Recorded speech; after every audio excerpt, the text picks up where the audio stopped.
दोस्तों एक बार फिर से हम आपके लिए RRB LP form fill up online 2025 की अपडेट लेके आ चुके हैं। कैसे आप असिस्टेंट लोको पायलट एलपी के लिए 9,970 वैकेंसीज के लिए अपना फॉर्म अप्लाई कर सकते हो। कंप्लीट जानकारी स्टेप बाय स्टेप आपको इस वीडियो में दी जाएगी। लास्ट डेट की न्यू अपडेट है, केवल 4 दिन शेष रह गए हैं। आप जल्द से जल्द अपने फॉर्म अप्लाई कर लें, कहीं मौका हाथ से छूट न जाए। अंतिम समय में बिना गलती के आपको कैसे अपना फॉर्म सबमिट करना होगा, पूरी जानकारी दी जाएगी। साथ ही साथ ऑनलाइन आवेदन करते समय आपको कोई भी ऐसी गलती या फिर मिस्टेक नहीं करनी होगी जिसको करने से आपके ऑनलाइन एप्लीकेशन फॉर्म रिजेक्ट हो सकते हैं।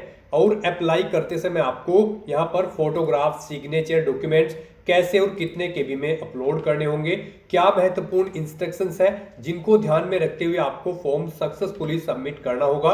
यहाँ पर आवेदन करते समय आपको क्वालिफिकेशन की डिटेल कैसे देनी होगी, कैसे आप यहाँ पर जोन सेलेक्ट करोगे, कैसे आप अपनी पोस्ट प्रेफरेंस दोगे, यहाँ पर रजिस्ट्रेशन से लेकर प्रिंट तक फीस पेमेंट करते हुए आप अपना फॉर्म कैसे अप्लाई करोगे, पूरी जानकारी आपको इस वीडियो में दी जाएगी।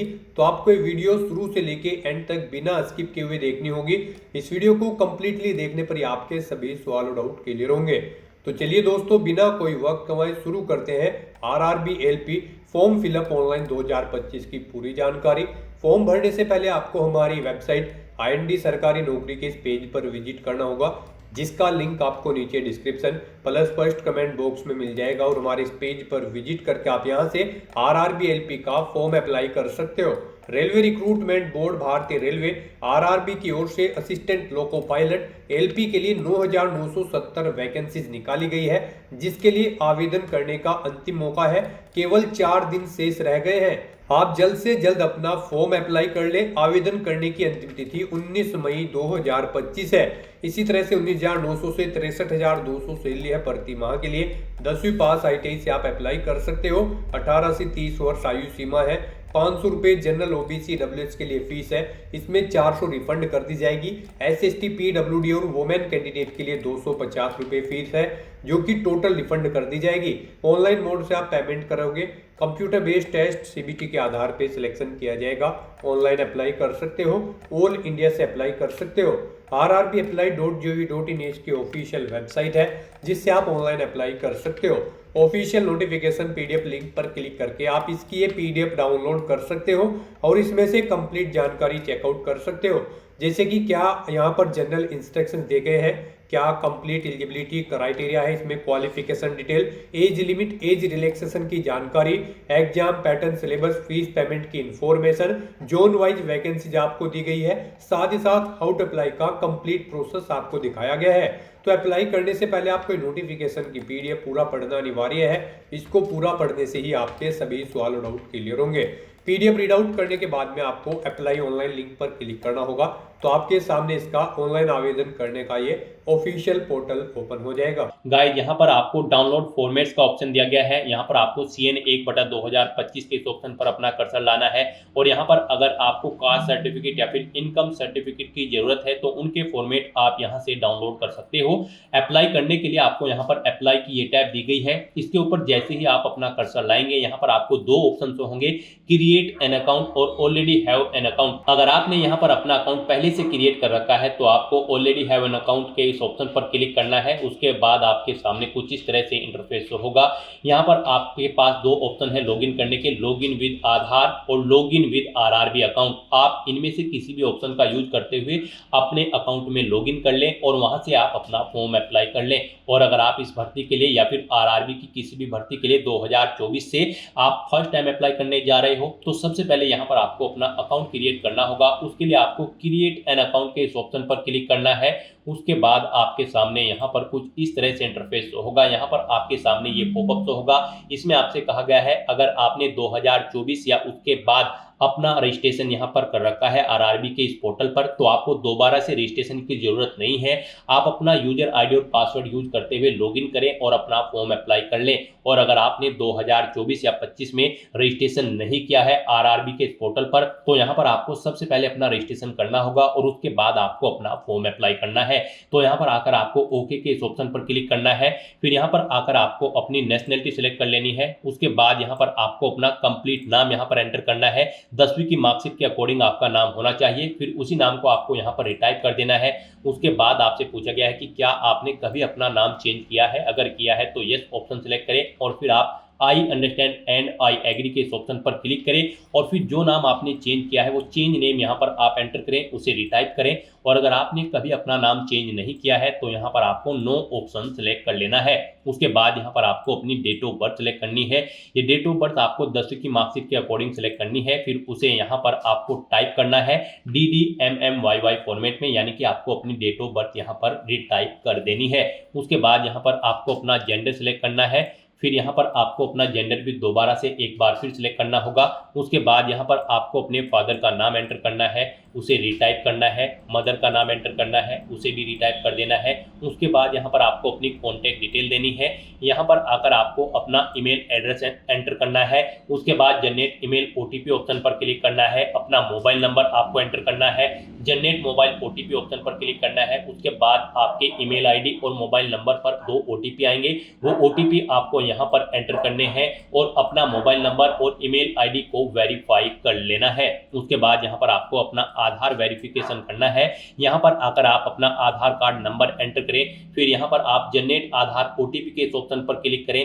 आपके मोबाइल नंबर पर एक OTP आएगा जिससे आपका आधार लिंक है, वो OTP आप यहाँ पर एंटर करें और अपना आधार यहाँ पर वेरीफाई कर लें। यहाँ पर आधार वेरिफिकेशन के आपके पास 2 ऑप्शन हैं। आप OTP के थ्रू अपना वेरिफिकेशन कर सकते हैं या फिर आप फिंगरप्रिंट वेरिफिकेशन ऑप्शन पर क्लिक करके यहाँ पर अपना आधार वेरीफाई कर सकते हैं। यहाँ पर आप इन दोनों ऑप्शन में से कोई भी ऑप्शन यूज करके वेरीफाई के बटन पर क्लिक करके अपना आधार वेरीफाई कर लें। और अगर आपके पास आधार कार्ड नहीं है तो आप I do not have Aadhaar card के ऑप्शन पर क्लिक करेंगे। दोबारा से I do not have Aadhaar card के ऑप्शन पर क्लिक करें। यहाँ पर आप अपना कोई वैलिड प्रूफ ID सिलेक्ट करें, उसका नंबर यहाँ पर दें, किसने आपको वो इशू किया है उस अथॉरिटी का नाम यहाँ पर आप एंटर करें, प्लेस ऑफ इशू यहाँ पर दें, डेट ऑफ इशू यहाँ पर आप सिलेक्ट करें। यहाँ पर हम आपको सजेस्ट करेंगे आधार अगर आपके पास नहीं है या फिर वो अपडेटेड नहीं है तो उसमें आप अपडेट करा लें। यहाँ पर आधार वेरिफिकेशन आपके लिए बेस्ट ऑप्शन रहेगा क्योंकि आगे भी आपको आधार की जरूरत पड़ेगी इस भर्ती की आगे की टास्क के लिए। तो यहाँ पर आप बेस्ट रहेगा कि आप अपना आधार वेरीफाई कर लें। उसके बाद यहाँ पर आपको चेकबॉक्स को ओके करना है। फिर यहाँ पर आपको अपना पासवर्ड क्रिएट करना है। पासवर्ड यहाँ पर आप कोशिश करें कि आपका पासवर्ड अल्फा न्यूमेरिक फॉर्मेट में हो, मींस आपके पासवर्ड में कम से कम एक अपर केस कैरेक्टर, एक लोअर केस कैरेक्टर, एक इंटीजर नंबर और एक स्पेशल कैरेक्टर जैसे कि @ या फिर डॉलर होना चाहिए। तो इस फॉर्मेट में यहाँ पर आपको अपना पासवर्ड रेडी कर लेना है। वही पासवर्ड आपको कंफर्म पासवर्ड फील्ड में एंटर करना है। इस कैप्चा कोड के इस चेकबॉक्स को ओके करना है और फिर गाइस यहाँ पर आपको preview and create an account के इस ऑप्शन पर क्लिक कर देना है। यहाँ पर इस ऑप्शन पर क्लिक करते ही आपकी जो डिटेल्स आपने फिल की होगी यहाँ पर रजिस्ट्रेशन की, उनका पूरा प्रीव्यू आपको शो होगा। उन्हें आपको केयरफुली चेकआउट करना है। अगर कोई मिस्टेक होगी तो आप एडिट कर लेंगे, नहीं तो आपको अपना रजिस्ट्रेशन कंप्लीट कर लेना है। आपका रजिस्ट्रेशन सक्सेसफुली कंप्लीट होने के बाद आपको RRB के ऑफिशियल पोर्टल पर रिडायरेक्ट कर दिया जाएगा। यहाँ पर आकर आपको दोबारा से अप्लाई के इस ऑप्शन पर क्लिक करना है। फिर यहाँ पर आपको ऑलरेडी हैव एन अकाउंट के इस ऑप्शन पर क्लिक करना है या फिर आपके सामने डायरेक्टली यही इंटरफेस शो होगा। फिर यहाँ पर आने के बाद आपको लॉगिन विद आधार या फिर लॉगिन विद RRB अकाउंट, इन दोनों ऑप्शन में से कोई भी ऑप्शन का यूज करते हुए आपको अपने डैशबोर्ड में लॉगिन करना है। गाइस यहाँ पर अगर आप login with Aadhaar option select करते हैं तो फिर यहाँ पर आपको अपना आधार नंबर एंटर करना है। उसके बाद आपको जनरेट आधार OTP के ऑप्शन पर क्लिक करना है। एक OTP आपके मोबाइल नंबर पर आएगा जिससे आपका आधार लिंक है, वो OTP आपको यहाँ पर एंटर करना है। I am not a robot इस चेकबॉक्स को ओके करना है और फिर आपको यहाँ पर लॉगिन के इस ऑप्शन पर क्लिक करके अपने डैशबोर्ड में लॉगिन कर लेना है और फिर वहां से आपको अपना फॉर्म अप्लाई करना है। और अगर आप login with RRB account option select करते हैं तो आपके सामने फिर यहाँ पर कुछ इस तरह से इंटरफेस शो होगा। यहाँ पर आने के बाद अब आपको अपना मोबाइल नंबर या फिर ईमेल एड्रेस एंटर करना है, अपना पासवर्ड आपको एंटर करना है। I am not a robot आपको इस चेकबॉक्स को ओके करना है और फिर यहाँ पर आपको कैप्चा कोड के अकॉर्डिंग आपको इमेज सेलेक्ट कर लेनी है और फिर गाइस यहाँ पर आपको लॉगिन के इस ऑप्शन पर क्लिक करके अपने डैशबोर्ड में लॉगिन कर लेना है। जैसे ही आप लॉगिन के ऑप्शन पर क्लिक करेंगे आपके सामने कुछ इस तरह से इंटरफेस होगा। यहाँ पर अब आपको 2 फैक्टर ऑथेंटिकेशन मोड कंप्लीट करना है। यहाँ पर आप सेंड OTP टू ईमेल, आप इस ऑप्शन पर क्लिक करें। आपकी ईमेल ID पर एक OTP जाएगा, वो OTP आप यहाँ पर एंटर करें या फिर आप सेंड OTP टू फोन के ऑप्शन पर क्लिक करें। फिर आपके मोबाइल नंबर पर एक OTP जाएगा, वो OTP आपको यहाँ पर एंटर करना है और फिर गाइज आपको लॉगिन के इस ऑप्शन पर क्लिक करके अपने डैशबोर्ड में लॉगिन कर लेना है। लॉगिन करने के बाद आपके सामने आपका डैशबोर्ड कुछ इस तरह से शो होगा। यहाँ पर आपको टॉप पर ही 4 ऑप्शन दिए गए हैं। सबसे पहले यहाँ पर आपको कुछ जनरल इंस्ट्रक्शन दिए गए हैं। आपको फॉर्म अप्लाई करने से पहले इन्हें केयरफुली रीड कर लेना है। यहाँ पर ऑनलाइन एप्लीकेशन का ऑप्शन है, एप्लीकेशन हिस्ट्री है। यहाँ पर जब आप फॉर्म अप्लाई कर लोगे तो फिर आप इस ऑप्शन में जाकर चेकआउट कर पाओगे आप अपना एप्लीकेशन फॉर्म सक्सेसफुली सबमिट कर चुके हो या फिर नहीं। और मॉडिफाई रजिस्ट्रेशन डिटेल आपको ये ऑप्शन दिया गया है। इस पर क्लिक करके यहाँ पर आप अगर आपके रजिस्ट्रेशन में मॉडिफाई करना चाहते हैं तो आप मॉडिफाई कर सकते हैं। यहाँ पर ये ऑप्शन आपका 18 अप्रैल 2025 के बाद एक्टिव होगा। आप इस ऑप्शन का यूज करते हुए अगर आपने रजिस्ट्रेशन में चेंज आउट करना चाहते हैं तो आप चेंज कर सकते हैं। तो यहाँ पर बस अब अगर आपका रजिस्ट्रेशन ओके है तो आपको अपना ऑनलाइन फॉर्म फिल करना है। उसके लिए आपको ऑनलाइन एप्लीकेशन के इस ऑप्शन पर क्लिक करना है या फिर जनरल इंस्ट्रक्शन के यहाँ पर आपको ऑनलाइन एप्लीकेशन के इस ऑप्शन पर क्लिक करना है। नेक्स्ट आपके सामने कुछ इस तरह से इंटरफेस होगा। यहाँ पर आपको आरआरबी असिस्टेंट लोको पायलट का ये सेक्शन दे दिया गया है। यहाँ पर CN नंबर 1/2025 में सबसे पहले आपको बोर्ड का नाम सेलेक्ट करना है जिस बोर्ड के लिए आप अप्लाई करना चाहते हैं। आप अपनी चॉइस के अकॉर्डिंग कोई भी बोर्ड यहाँ पर सिलेक्ट करें, इस चेकबॉक्स को ओके करें, यानी कि आपको आरआरबी आरआरसी की किसी भी भर्ती एग्जाम में बैठने से नहीं रोका गया है, तो आपको इस चेकबॉक्स को ओके कर देना है। और उसके बाद गाइस यहाँ पर आपको नेक्स्ट के इस ऑप्शन पर क्लिक करना है। नेक्स्ट आपके सामने कुछ इस तरह से इंटरफेस होगा। यहाँ पर आपकी कुछ डिटेल ऑटोमेटिकली फेच कर ली गई है आपके रजिस्ट्रेशन से। यहाँ पर बस अब आपको सबसे पहले अपना मैरिटल स्टेटस देना है, उसके बाद आपको अपना रिलीजन सेलेक्ट करना है, अपनी मातृभाषा यहाँ पर आपको सिलेक्ट कर लेनी है। फिर यहाँ पर आपको choice of language for examination, जिस लैंग्वेज में आप अपना एग्जाम चाहते हैं वो लैंग्वेज यहाँ पर आपको सिलेक्ट करनी है। फिर यहाँ पर आपकी बॉडी पर कोई कट या तिल का निशान है तो उस पैलेस का नाम यहाँ पर आपको एंटर कर देना है। 2 पैलेस के नाम यहाँ पर आपको एंटर करने हैं, नहीं है तो यहाँ पर आप नो मार्क एंटर कर देंगे। उसके बाद यहाँ पर आपको अपनी कम्युनिटी सेलेक्ट कर लेनी है। उसके बाद यहाँ पर अगर आप रिजर्व कैटेगरी से बिलोंग करते हो तो यहाँ पर आपको अपनी कास्ट का नाम देना है, कम्युनिटी सर्टिफिकेट नंबर देना है। कम्युनिटी सर्टिफिकेट आपको किस अथॉरिटी ने इशू किया है, collector, city magistrate, deputy collector, आप अपने अकॉर्डिंग यहाँ पर ऑप्शन सेलेक्ट करें। उसके बाद इशूइंग स्टेट यहाँ पर आप सिलेक्ट करें। उसके बाद यहाँ पर आपका जो सर्टिफिकेट है वो कब आपको इशू हुआ है वो डेट आपको सिलेक्ट कर लेनी है। फिर यहाँ पर आपसे पूछा गया कि क्या आप फ्री ट्रैवल पास चाहते हैं रेलवे का, अगर चाहते हैं तो यस करें। और फिर यहाँ पर आप अपने नियरेस्ट रेलवे स्टेशन का नाम एंटर करें और फिर यहाँ पर आप अपना वैलिड कास्ट सर्टिफिकेट अपलोड कर दें। आपका सर्टिफिकेट यहाँ पर 400 KB से कम होना चाहिए, PDF फॉर्मेट में होना चाहिए। आपको अपलोड डॉक्यूमेंट के ऑप्शन पर क्लिक करना है, फाइल को सिलेक्ट कर लेना है और अपना कास्ट सर्टिफिकेट यहाँ पर आपको अपलोड कर देना है।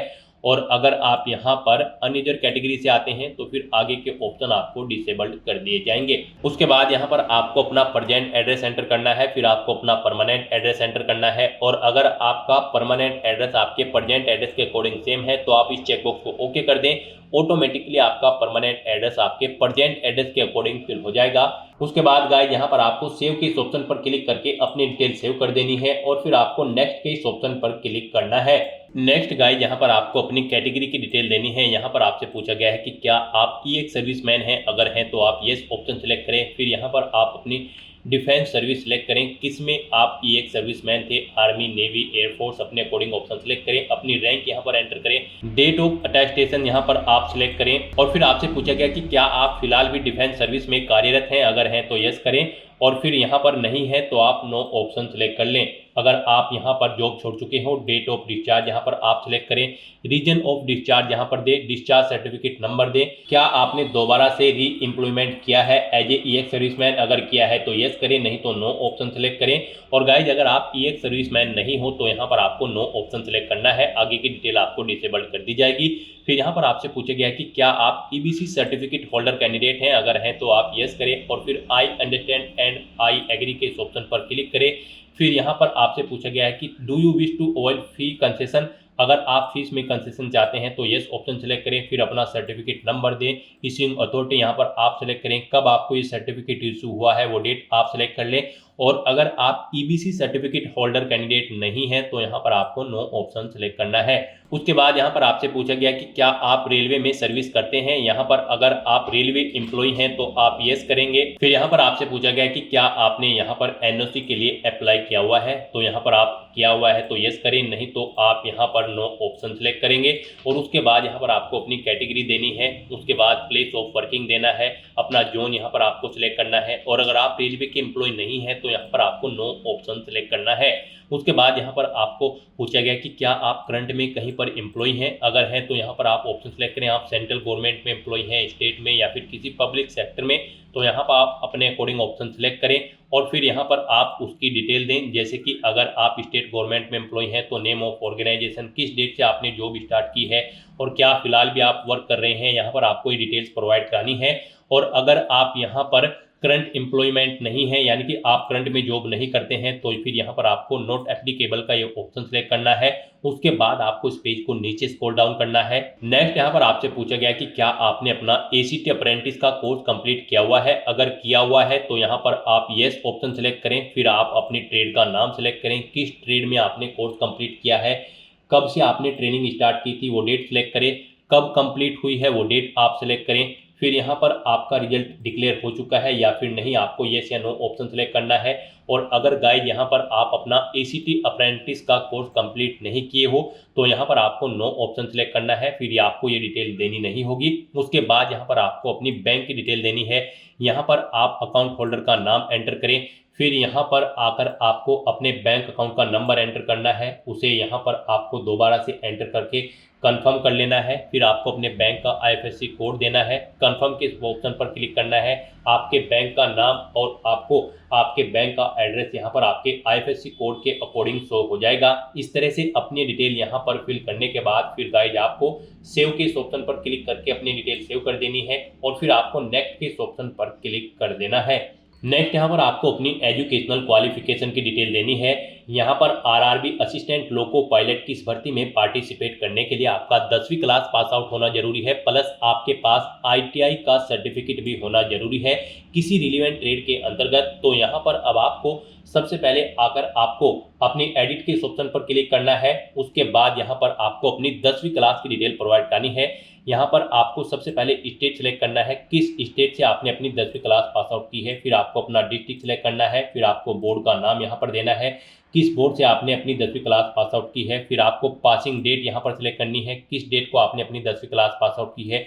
10वीं का रोल नंबर यहाँ पर आपको एंटर करना है। अपनी 10वीं क्लास का यहाँ पर आपको सर्टिफिकेट का सीरियल नंबर एंटर कर देना है और फिर आपको अपडेट के इस ऑप्शन पर क्लिक करके अपनी ये डिटेल यहाँ पर अपडेट कर देनी है। यहाँ पर आपको ये डिटेल ऑटोमेटिकली फिर मिल जाएगी। अगर आपने आरआरबी में 2024 या 25 की किसी भर्ती में पहले भी अप्लाई किया हुआ है, नहीं मिलेगी तो फिर यहाँ पर आपको मैन्युअली ये डिटेल्स एंटर कर देनी है और अपडेट के ऑप्शन पर क्लिक करके अपनी डिटेल सेव कर देनी है। इस तरह से यहाँ पर आपकी 10वीं क्लास की डिटेल सक्सेसफुली सेव हो जाएगी। उसके बाद यहाँ पर जो रिक्वायर्ड क्वालिफिकेशन है आपके पास यहाँ पर इस भर्ती में पार्टिसिपेट करने के लिए आईटीआई का सर्टिफिकेट होना जरूरी है रिलेवेंट ट्रेड के अंतर्गत। यहाँ पर या तो आपके पास आईटीआई का सर्टिफिकेट हो या फिर आपके पास 3 साल का डिप्लोमा होना चाहिए इंजीनियरिंग का, या फिर डिग्री होनी चाहिए इंजीनियरिंग की रिलेवेंट ट्रेड के अंतर्गत, या फिर आपके पास आईटीआई या फिर एनएसी नेशनल अप्रेंटिसशिप सर्टिफिकेट होना चाहिए। तो आपको इनमें से अपनी चॉइस के अकॉर्डिंग कोई भी ऑप्शन सेलेक्ट करना है, जो भी आपके पास है आप यहाँ पर ऑप्शन सेलेक्ट करें। आईटीआई अगर आप सेलेक्ट करते हैं तो फिर यहाँ पर आकर आपको सबसे पहले ट्रेड सेलेक्ट करनी है,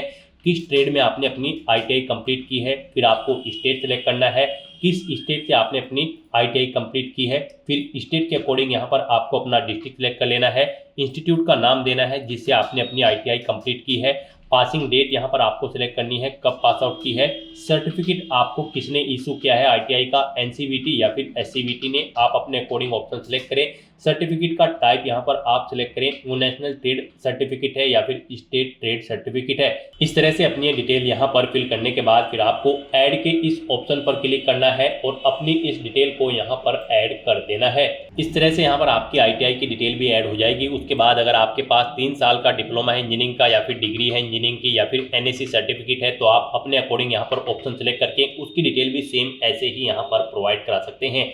इस तरह से अपनी क्वालिफिकेशन की डिटेल फिल करने के बाद फिर आपको नेक्स्ट के इस ऑप्शन पर क्लिक करना है। नेक्स्ट यहाँ पर आपको अपना फोटो और सिग्नेचर अपलोड करने हैं। गाइस जैसा कि हमने आपको स्टार्टिंग में ही बताया था कि कौन सी वो कॉमन मिस्टेक है जिसे करने से आपका एप्लीकेशन फॉर्म रिजेक्ट हो सकता है, तो इस सेक्शन में आपको दी गई गाइडलाइंस के अकॉर्डिंग ही अपना फोटो और सिग्नेचर अपलोड करने हैं, अदरवाइज आपके एप्लीकेशन फॉर्म के रिजेक्ट होने के चांसेस रहते हैं।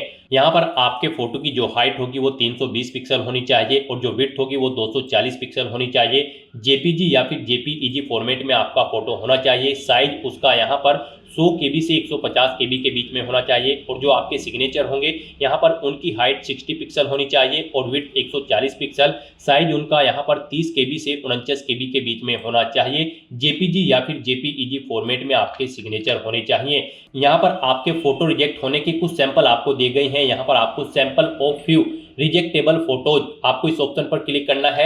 यहाँ पर आपको सैंपल शो कर दिए गए हैं। यहाँ पर आपका फोटो इस तरह से नहीं होना चाहिए, इस फॉर्मेट में यहाँ पर आपका फोटो होना चाहिए। ग्रीन कलर का जो यहाँ पर आपको साइन शो हो रहा है, इस फॉर्मेट में आपका फोटो होना चाहिए। आपके फोटो का बैकग्राउंड जो है वो यहाँ पर व्हाइट होना चाहिए। कोई भी रंगीन बैकग्राउंड का फोटो यहाँ पर एक्सेप्टेबल नहीं होगा, तो यहाँ से आप चेकआउट कर ले। इन फॉर्मेट में आपके फोटो रिजेक्टेबल होंगे और इस फॉर्मेट में आपका फोटो यहाँ पर एक्सेप्टेबल होगा। सिग्नेचर भी यहाँ पर आपके व्हाइट पेपर पर ब्लैंक इंक पेन से होने चाहिए। तो यहाँ पर अब आपको अपना फोटो और सिग्नेचर अपलोड करने के लिए ब्राउज के ऑप्शन पर क्लिक करना है, फाइल को सिलेक्ट कर लेना है और अपना फोटो और सिग्नेचर यहाँ पर आपको अपलोड कर देना है। गाइस यहाँ पर अगर आपके फोटो या सिग्नेचर का साइज कम या ज्यादा है तो आप उसे यहाँ पर रिसाइज कर सकते हैं। आप यहाँ पर MS पेंट में जाकर अपना फोटो या सिग्नेचर दी गई रिक्वायरमेंट के अकॉर्डिंग सेट कर लें, या फिर बहुत सारी ऑनलाइन वेबसाइट्स हैं उन पर आप अपना फोटो या सिग्नेचर अपलोड करके उनका साइज दी गई रिक्वायरमेंट के अकॉर्डिंग सेट कर सकते हैं।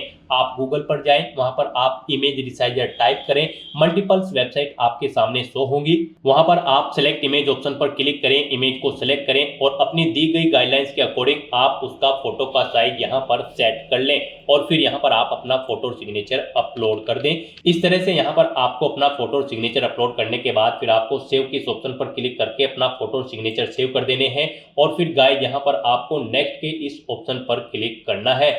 नेक्स्ट यहाँ पर आपको अपनी जोन प्रेफरेंस देनी है। आपने स्टार्टिंग में जो भी बोर्ड सेलेक्ट किया होगा उसके अकॉर्डिंग आप जिस भी जोन पर अप्लाई करने के लिए एलिजिबल हैं वो जोन्स यहाँ पर आपको शो कर दी गई हैं। अब आपको यहाँ पर अपनी चॉइस के अकॉर्डिंग इन्हें प्रेफरेंस देना है। यहाँ पर आप जिस जोन को फर्स्ट नंबर पर सेलेक्ट करेंगे यानी कि उसके सामने प्लस के इस ऑप्शन पर क्लिक करेंगे उसे यहाँ पर फर्स्ट प्रेफरेंस दिया जाएगा और जिसे आप सेकंड नंबर पर सेलेक्ट करेंगे उसे यहाँ पर सेकंड नंबर पर प्रेफरेंस दिया जाएगा। आप अपनी चॉइस के अकॉर्डिंग यहाँ पर जिस भी जोन को जिस नंबर पर प्रेफरेंस देना चाहते हैं उस नंबर पर सेलेक्ट करके अपने जोन की प्रेफरेंस यहाँ पर सेट कर दें। उसके बाद आपको इस पेज को नीचे स्क्रॉल डाउन करना है। उसके बाद यहाँ पर आपको इस चेकबॉक्स को ओके करना है। फिर यहाँ पर आपको अपनी एग्जाम की ट्रेड सेलेक्ट कर लेनी है, जिस ट्रेड के लिए आप अप्लाई करना चाहते हैं। फिर आपको डिक्लेरेशन सेक्शन में आना है, आपको इस चेकबॉक्स को ओके करना है, अपना पैलेस यहाँ पर एंटर करना है और फिर गाइस यहाँ पर आपको सेव के इस ऑप्शन पर क्लिक करके अपनी डिटेल सेव कर देनी है और उसके बाद आपको यहाँ पर प्रीव्यू एप्लीकेशन के इस ऑप्शन पर क्लिक करना है। नेक्स्ट आपको आपके एप्लीकेशन फॉर्म का पूरा प्रीव्यू यहाँ पर शो कर दिया गया है। आपको सभी डिटेल्स केयरफुली चेकआउट करनी है, पेज को नीचे स्क्रॉल डाउन करना है, इस चेकबॉक्स को ओके करना है। कहीं पर कोई मिस्टेक है तो आप यहाँ पर एडिट के इस ऑप्शन पर क्लिक करके अपने एप्लीकेशन फॉर्म की डिटेल को एडिट कर सकते हो और अगर सभी चीजें ओके हैं तो यहाँ पर बस अब आपको अपना एप्लीकेशन फॉर्म सबमिट कर देना है। उसके लिए यहाँ पर आपको सबमिट के इस ऑप्शन पर क्लिक करना है।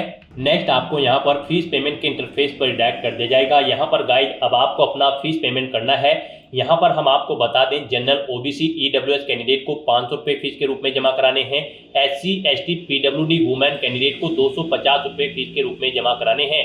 SC ST PWD women candidate को 250 रुपये जो फीस जमा करानी है उनकी पूरी फीस यहाँ पर आपको रिफंड कर दी जाएगी और जनरल OBC EWS कैंडिडेट की 500 में से 400 रुपये फीस यहाँ पर आपको रिफंड कर दी जाएगी बाद में। यहाँ पर तो अब आपको अपना फीस पेमेंट करना है। यहाँ पर फीस पेमेंट करने के लिए आपके पास दो ऑप्शन है, आप पे विद SBI ePay या फिर पे विद CSC वॉलेट। आप अपनी चॉइस के अकॉर्डिंग कोई भी ऑप्शन का यूज करते हुए यहाँ पर फीस पेमेंट कर दें। यहाँ पर अगर आप पे with SBI ePay option select करते हैं तो फिर यहाँ पर आपको चेकबॉक्स को ओके करना है। उसके बाद आपको प्रोसीड के ऑप्शन पर क्लिक करना है। नेक्स्ट यहाँ पर आपके सामने फीस पेमेंट का इंटरफेस ओपन हो जाएगा। गाइस यहाँ पर आने के बाद आप debit card, credit card, SBI corporate credit card या फिर इंटरनेट बैंकिंग या फिर UPI के माध्यम से अपना फीस पेमेंट कर सकते हो। UPI यहाँ पर आपके लिए बेस्ट ऑप्शन रहेगा।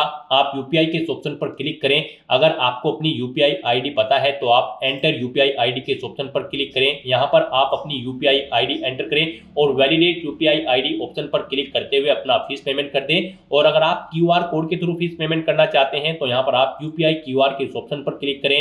फिर आप पे नाउ के इस ऑप्शन पर क्लिक करें। पे नाउ ऑप्शन पर क्लिक करते ही आपके सामने एक QR कोड शो होगा। आप उसे अपने किसी भी UPI से स्कैन करें और अपना फीस पेमेंट कर दें।